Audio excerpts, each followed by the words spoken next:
Tvameva mata cha pita tvameva, tvameva bandhu cha sakha tvameva, tvameva vidya dravinam tvameva, tvameva sarvam mama deva deva. I bow to that infinite one who is in everything and in you and in all. That one reality is ignored by most people. And the strange thing is that because that reality is not separate from any reality, really, it is just a state of consciousness. There are many, many states of consciousness. And each state of consciousness is like a vortex of energy. Each vortex of energy and consciousness has its own reality. And so many people, for example, doubt God and think that because of their doubt, therefore they alienate themselves from God. Therefore, that draws them further and further away from God. You can't get away from God, really, but you think you displease Him. Therefore, somehow you become all the more involved in your rejection of Him.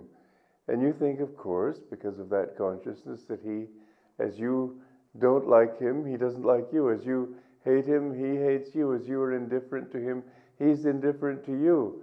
And so you make God, in a very real sense, well, real to you, a mirror of your own consciousness. Each one does that. It's not something we can even avoid because it's the nature of consciousness itself. It's so interesting because, you see, whatever state of consciousness you get into, don't forget that it is just a vortex, but it draws to itself its own. And so whatever you think, everything seems to reinforce that illusion. But God is always there. And in Himself, there are two ways to understand that, apart from meditating and feeling and realizing, experiencing His presence in yourself, is first to read the scriptures and see the Bhagavad Gita more clearly, I should say, than any other scripture, describes the impartiality with which He loves all. He's like the thread on a pearl necklace, going through everything, but not identified with anything. Another very helpful way is to mix with those who know Him. Mix with the saints. This is what I discovered when I met my Guru. I found that in him, he made God real to me in that vast, impersonal, and yet personal reality. You see, God is impersonal in himself in the sense that he doesn't want anything from us. He has no desires, but he's very personal in the sense that he has become us. And so in us, he's personal. And he feels our suffering not as his own, but as ours. He feels our longing not as his own, but as ours. And so, in that sense, God is very deeply concerned for each one of us, because bliss wants itself.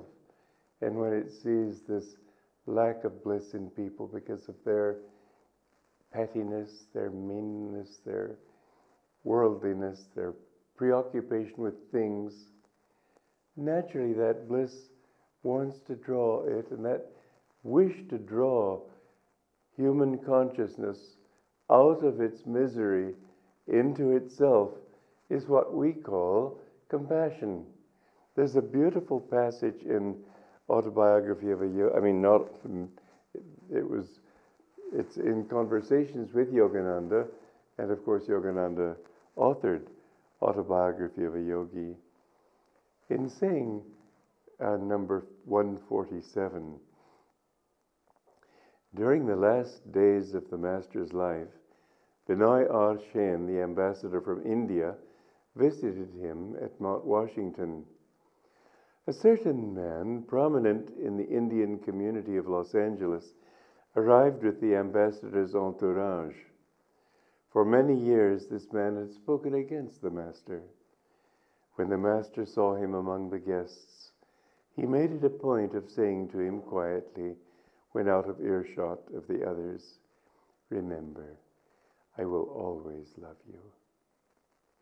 Why don't we work together?" A disciple of the master's happened to be standing close by and overheard these words.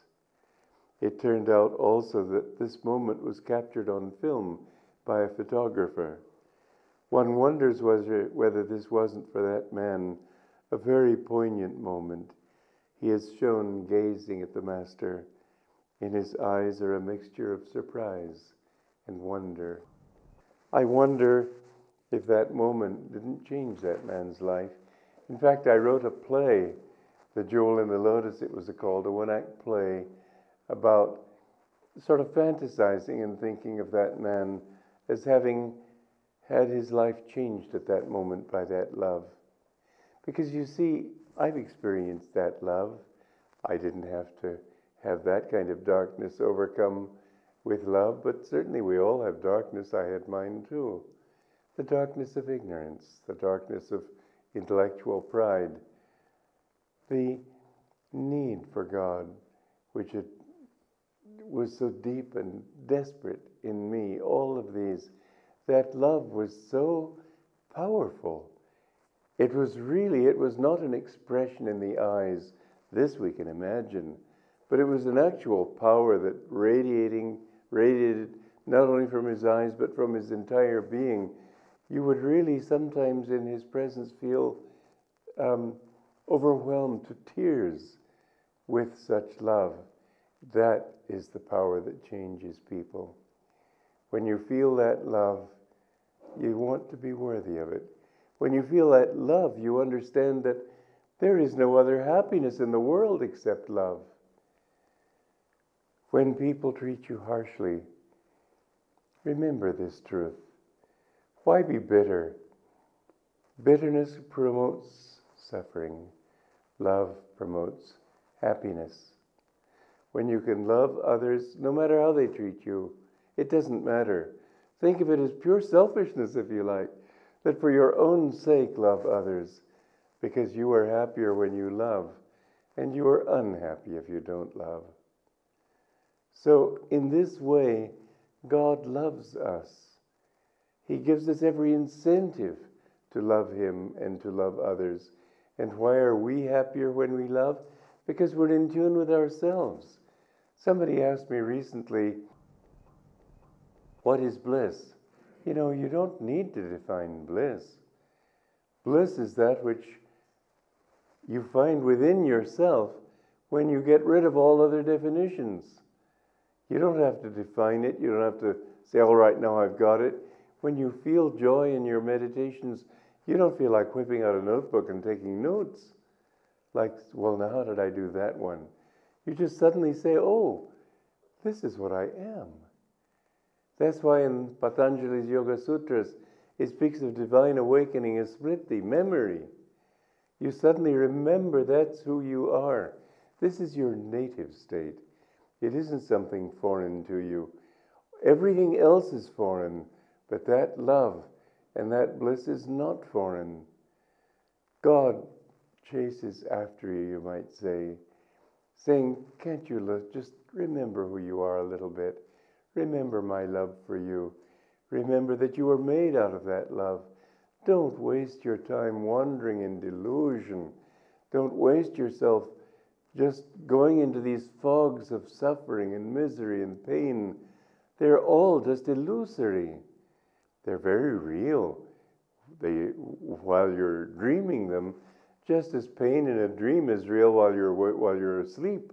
But when you wake up, you realize, I was just dreaming. That's how it is when you have the experience of God's presence. And how do you find it? By listening. Listening to that inner self. Listen to the one quiet, still voice within you. that love is always there. And when you are out of tune with it, you suffer. And you know what that suffering really is? It's that divine voice within yourself saying, why are you misbehaving? Why have you not understood? There is a dissatisfaction in yourself because you've understood that, or your soul is trying to make you understand that you're getting away from your own self. When you're angry against somebody else, you're the one who suffers more than he. The angry person, the jealous person, the hateful person, these produce suffering in people. And you know, it's so sad to see, first of all, a nice, sweet, innocent child, and then gradually, as he grows older, not just the lines of age come into his face, but the lines of bitterness, disillusionment, broken dreams. None of them are needed. You can be as happy when you're an old person as the simplest child, if you can just keep that sweet innocence within yourself. Well, you may say, but how can I trust life the way it treats me? No, you can't. That's the answer. I remember I picked up an old, well, not old, but middle-aged man on the highway once, and he had a hard luck story, and I wanted to help him out, so I did. He told me, I'll be sure you get this money back because I don't want you to lose your faith in human nature. I said, listen, if I'd had faith in human nature, I'd have lost it long ago. I don't have faith in human nature, I have faith in God. And in fact, he didn't pay me back, but it didn't matter to me. I knew the law. I knew that if I gave to him, it didn't come back from him, it would come back, and it did, 1,000-fold.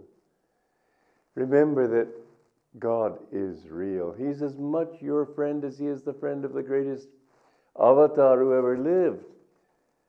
God is our own, and he does care for us, but we have to live in him. If you're dancing in a room with your eyes shut and you hurt your shin on the furniture, you can't blame the lack of light. You've got eyes, open them. And so with the spiritual truth, we blind ourselves to it by closing our eyes, by refusing to look at the higher reality, and then we say, God is so cruel.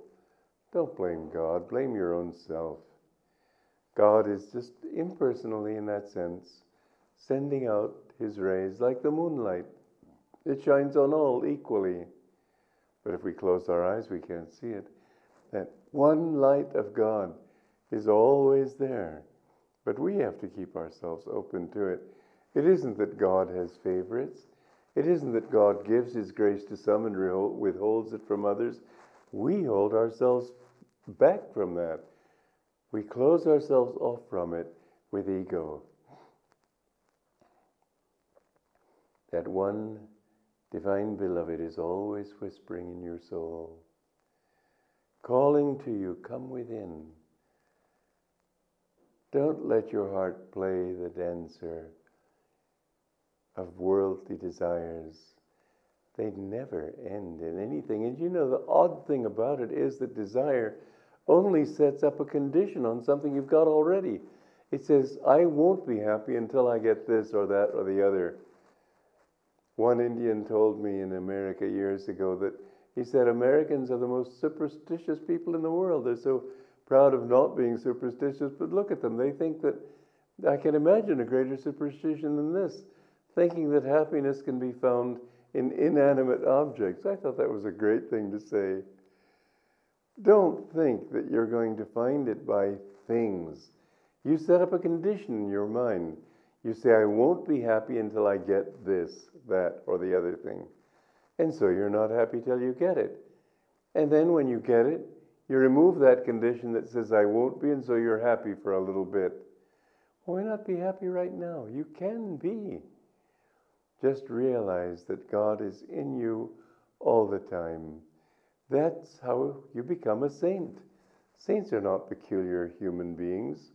They're everybody. As my guru used to say, a saint is a sinner who never gave up.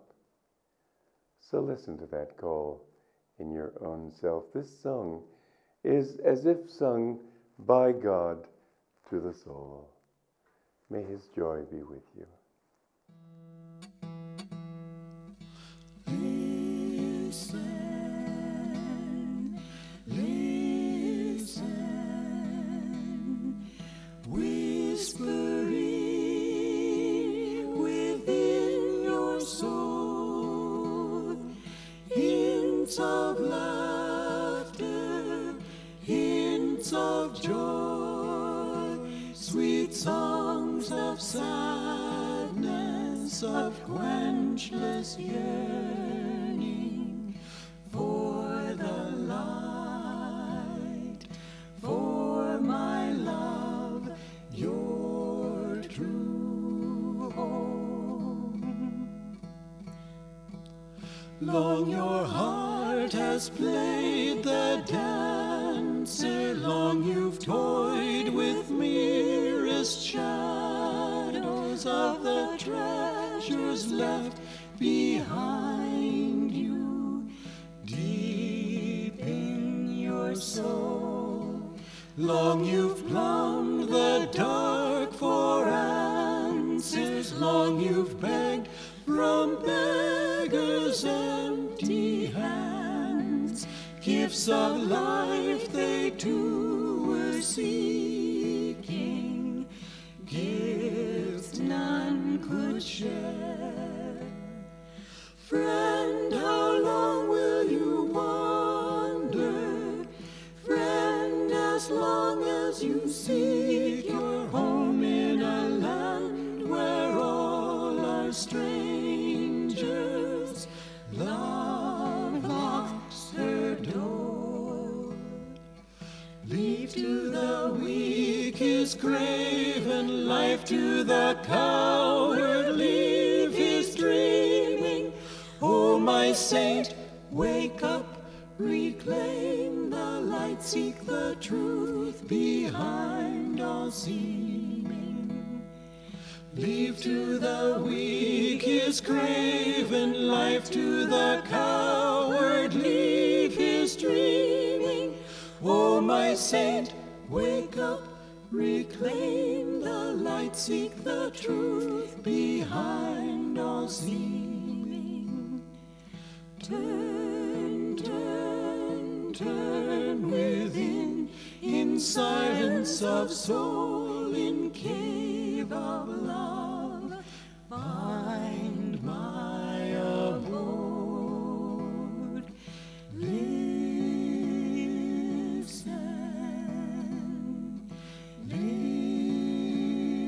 listen, whispering within your soul, hints of laughter, hints of joy, sweet songs of sadness, of quenchless yearning.